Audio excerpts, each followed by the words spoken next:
দেবী বালাহক দুটো অপরাধ করেছে, ঋষিকুমারদের হরণ করেছে এবং আপনার পিতাকে বন্দী করেছে, অর্থাৎ এই অশ্বলোকের রাজাকে বন্দী করেছে।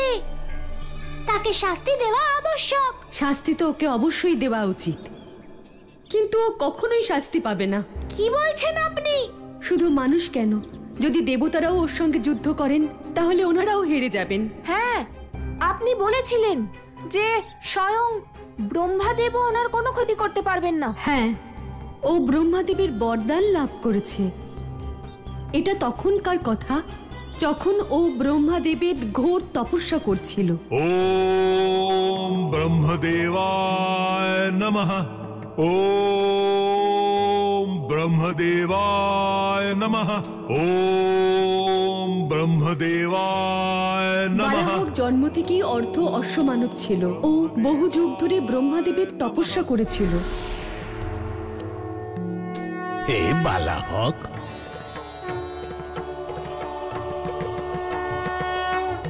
প্রণাম ব্রহ্মাদেব। কল্যাণ হোক। আমি তোমার তপস্যায় প্রসন্ন হয়েছি। বলো কি বর চাও? আপনার দর্শন পেয়ে আমি ধন্য হয়ে গেছি প্রভু। আমার অমরত্বের বরদান চাই।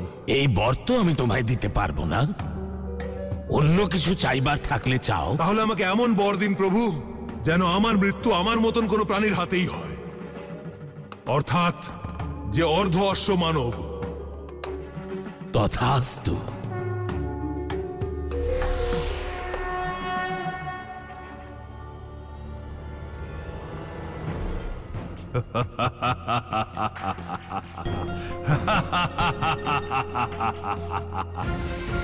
যেমন করেই হোক আমি আমার ইচ্ছা পূরণ করিয়ে নিয়েছি।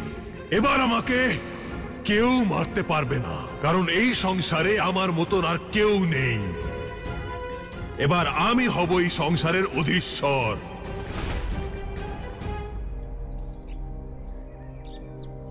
এই কারণেই না ওকে কেউ পরাজিত করতে পারবে, না কেউ বধ করতে পারবে। তাহলে ওকে পরাস্ত করার অন্য কোনো উপায় আছে? যদি থাকেও তা আমাদের জানা নেই।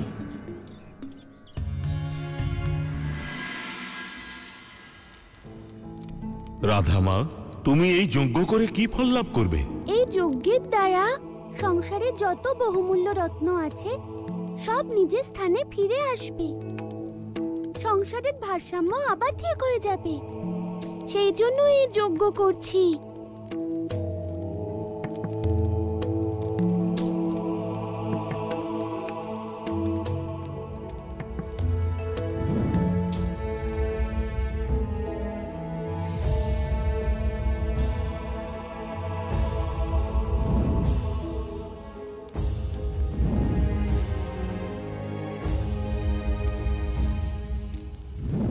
এসব কি করছো তুমি? কেন করছো এসব?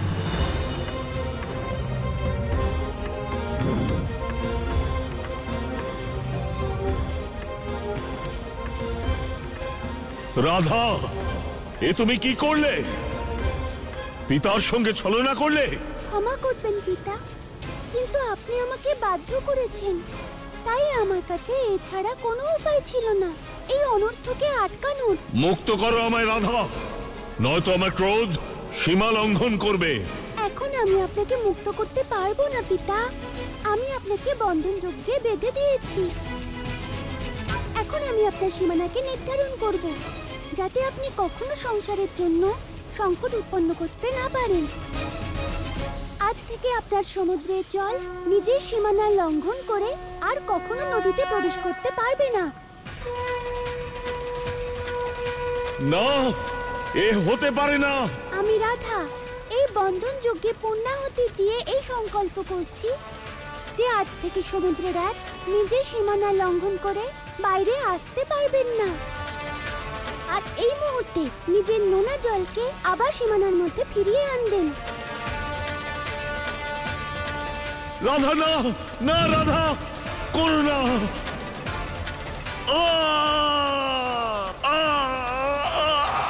আমায় মুক্ত করে দাও।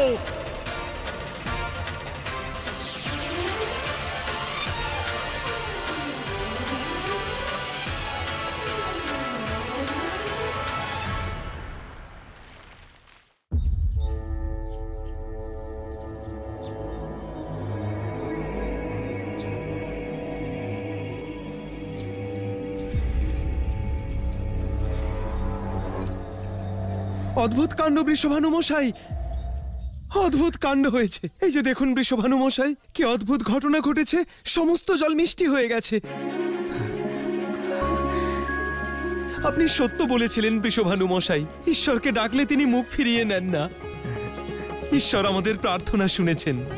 সবাইকে জল দাও।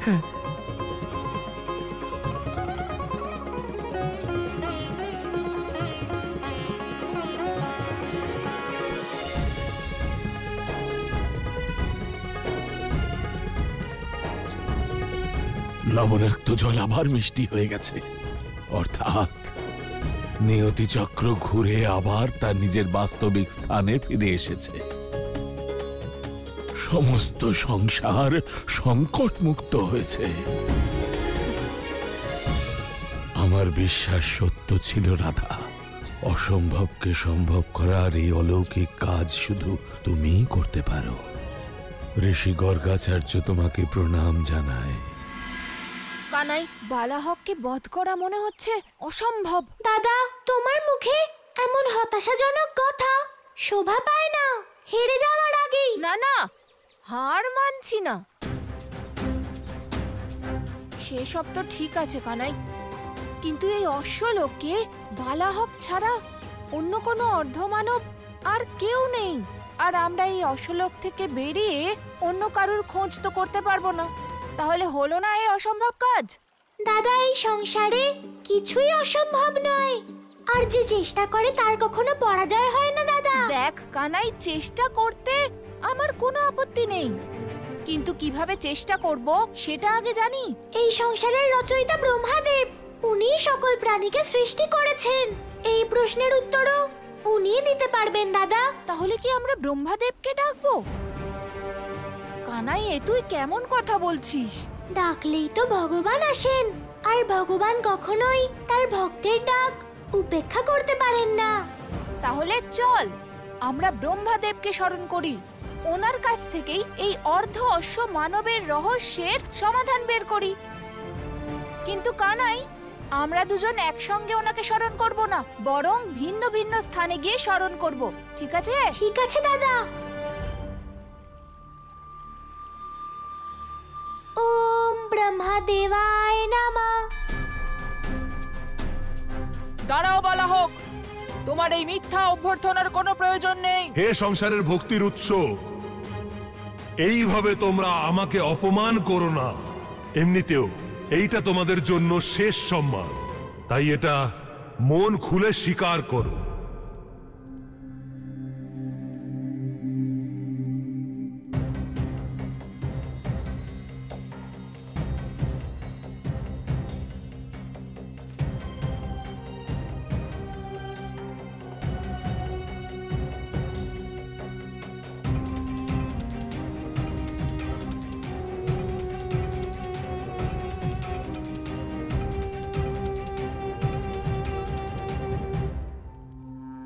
এবার আমরা জ্ঞান অনুষ্ঠান আরম্ভ করব, আর ঋষিকুমাররা তোমরা তোমাদের জ্ঞান শ্লোকের পাঠ করবে,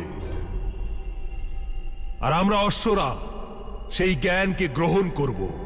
আর তারপরে কি হবে? হবে এই সংসার থেকে ভক্তির বিনাশ।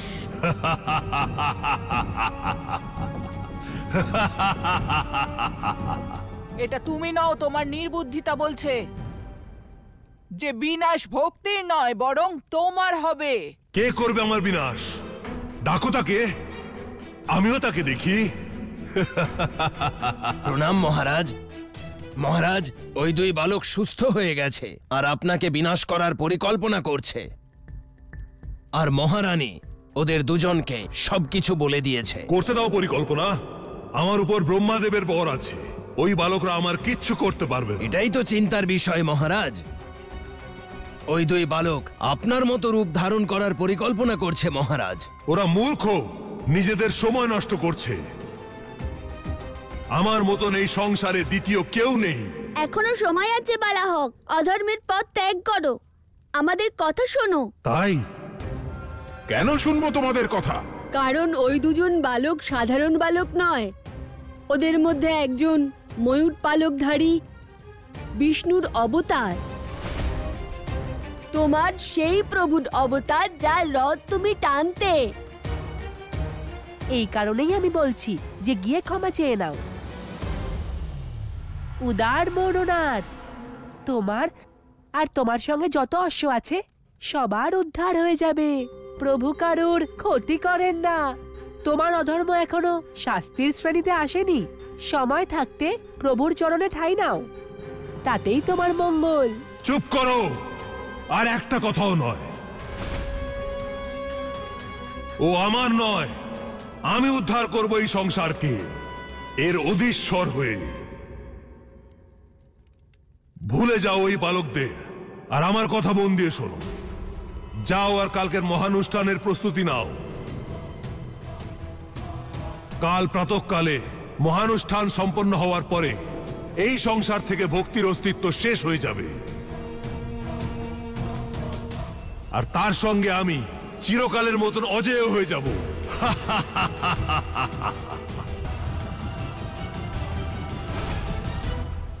কেন করলে? কি অনর্থ ঘটালে রাধা? আমাকে ক্ষমা করবেন পিতা, কিন্তু সংসারকে আপনার জেদ থেকে বাঁচাতে আমাকে এটা করতে হলো। আপনি অধর্মের পথে চলছেন, কাউকে তো আপনাকে আটকাতেই হতো। দুর্ভাগ্যবশত সেটা আমাকে করতে হলো। কন্যা? তুমি এখনো নিজেকে আমার কন্যা বলে মনে করো?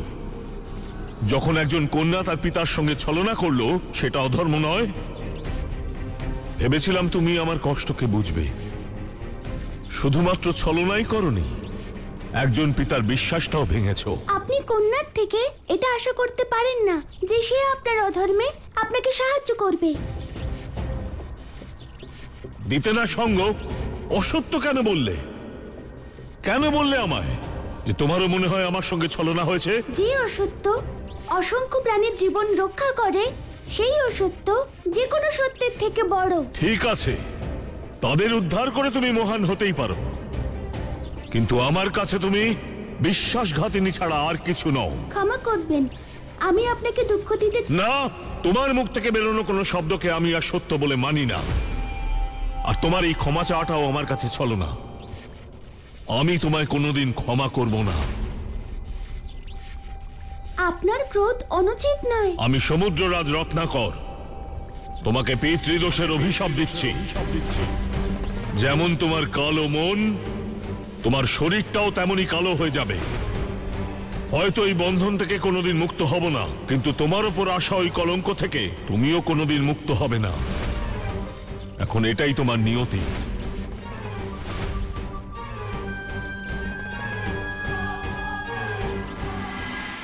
কি বলছিলে তোমরা? শক্তিশালী বলা হক ছোট ছোট বালকদের শরণে চলে যাবে? যাদের তুমি বালক বলছো তাদের থেকেই ভক্তির শক্তি উৎপন্ন হয়। আর আমাদের কাছে আছে দেবতাদের শক্তি, কারণ আমরা অশ্বরূপে দেবতাদের রথ টানতাম। এখন একবার তোমাদের ভক্তির শক্তি ধারণ করে নি, আর তারপর স্বয়ং নারায়ণও আমাদের পরাজিত করতে পারবে না। তুমি ভুল করছো। তোমার অধর্ম তোমার বিনাশের কারণ হতে পারে। ধর্মের পথে চলে দেখেছি আমরা, তাতে আমাদের অশ্বদের কাঁধে ভার ছাড়া আর কিচ্ছু পাওয়া যায়নি। এখন আমরা সবকিছু নিয়ে ছাড়ব। সম্পূর্ণ সংসারে অশ্বদের অধিকার হবে। নিয়ে যাও ঋষিকুমারদের যজ্ঞের বেদির কাছে।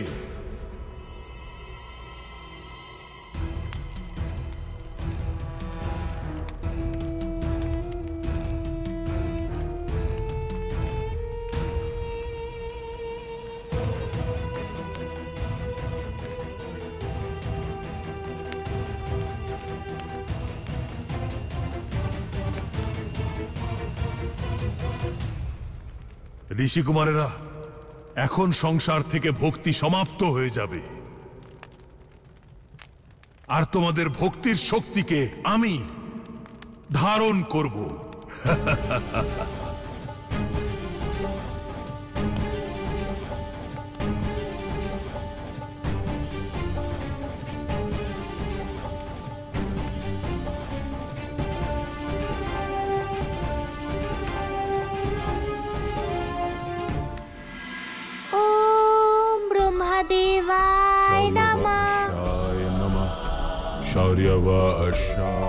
এটা তো শক্তি মন্ত্র, কিন্তু কে এখানে এই শক্তি মন্ত্র জপ করছে? এটা তো বালাহকের মন্ত্র উচ্চারণের ধ্বনি। মনে হচ্ছে যে ও ঋষিকুমারদের ভক্তির শক্তি কেড়ে নেওয়ার চেষ্টা করছে। ওর এই পরিকল্পনা সফল হওয়ার আগেই আমাকে ব্রহ্মাদেবের থেকে জেনে নিতে হবে যে এই পাপীকে আটকানোর উপায় কি। ওম ব্রহ্মদেবায় নমঃ, ওম ব্রহ্মদেবায় নমঃ।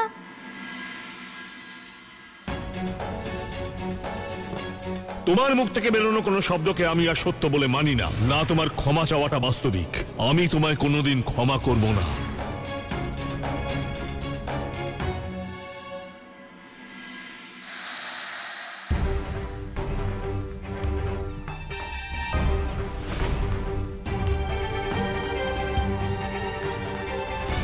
আমি সমুদ্ররাজ রত্নাকর তোমাকে পিতৃদোষের অভিশাপ দিচ্ছি। যেমন তোমার কালো মন, তোমার শরীরটাও তেমনই কালো হয়ে যাবে।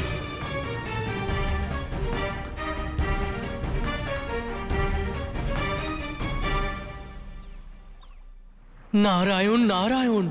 মা, আপনি সব কি বলছেন? এ কিভাবে হতে পারে মা? এটাই সত্য দেবর্ষি, আর এই সত্যকে অস্বীকার করা যাবে না। আমাকে ক্ষীরসাগর ত্যাগ করে যেতেই হবে। নারায়ণ নারায়ণ। না মা, আপনি যেতে পারেন না। দেবর্ষি, এখন আমি অভিশপ্ত, আর অভিশপ্ত লক্ষ্মী ক্ষীরসাগরে থাকতে পারে না। প্রভু, আমার আর এখানে থাকার কোনো অধিকার নেই, আমায় আজ্ঞা দিন। না দেবী, আপনি কখনোই এমন করতে পারেন না। আপনি যদি বৈকুণ্ঠ ছেড়ে যান তাহলে বড় অনর্থ ঘটবে। প্রভু, আমি এখানে থাকলে তার থেকেও বড় অনর্থ ঘটবে। এখন আমি অভিশপ্ত, আমার অভিশাপের কারণে আপনার কাজেও বাধা সৃষ্টি হবে। এটাই নিয়তি প্রভু, এটা মেনে নিতেই হবে।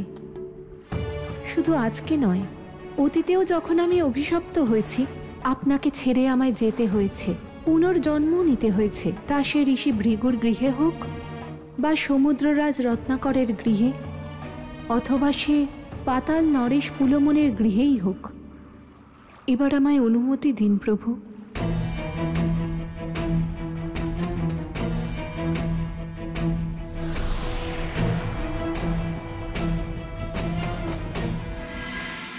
ওম ব্রহ্মদেবায় নমঃ, ওম ব্রহ্মদেবায় নমঃ।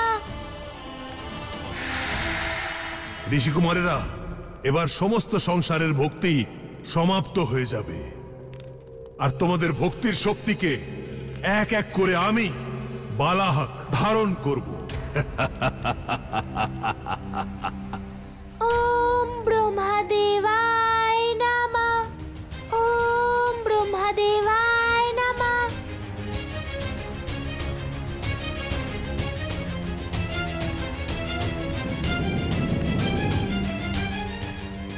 আমার এই মন্ত্র এখন সিদ্ধ হয়ে গেছে। এবার এই মন্ত্র দিয়ে আমি তোমাদের শক্তি এক এক করে ছিনিয়ে নেব।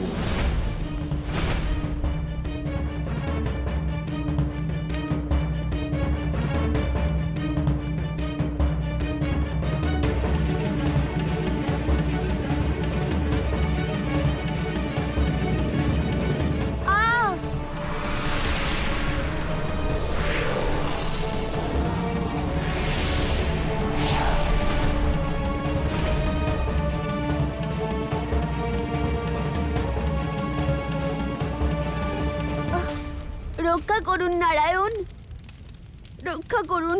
বালাহক, বন্ধ করো তোমার এই তামসিক অনুষ্ঠান। ঋষিকুমার, এমন অদ্ভুত শক্তি তো আমি আজ পর্যন্ত অনুভবই করিনি। এই অনুষ্ঠান তো তখনই থামবে যখন আমি তোমাদের সবার শক্তি ধারণ করে নেব। এ আমাদের শক্তি নয়, সংসারের ভক্তি। আর যদি এই সংসারের ভক্তি সমাপ্ত হয়ে যায় তাহলে অনর্থ হবে। ঋষিকুমার, তুমি এর চিন্তা করছো কেন? তোমাদের ভগবান আছে তো, তোমাদের নারায়ণ সেই করবে সংসারের ভক্তদের চিন্তা। শুধু তোমরা এখন নিজেদের চিন্তাই করো।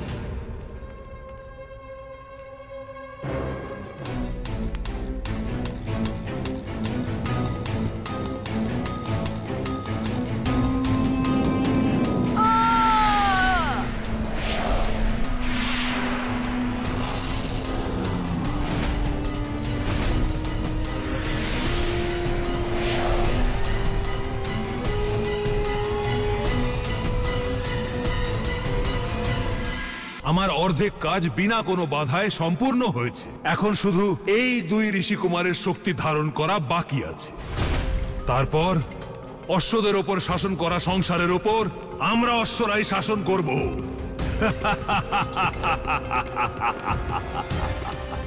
ওম ব্রহ্মদেবায় নমঃ। ওম ব্রহ্মদেবায় নমঃ। আমার আহ্বান ব্রহ্মদেবের কাছে পৌঁছচ্ছে না কেন? এটা বালাহকের যজ্ঞের প্রভাব নয় তো? আমাকে তাড়াতাড়ি কিছু করতে হবে। হে ব্রহ্মদেব, আমি আপনাকে সম্পূর্ণ মন প্রাণ দিয়ে ডাকছি। প্রকট হন ব্রহ্মদেব, দেখা দিন ব্রহ্মদেব।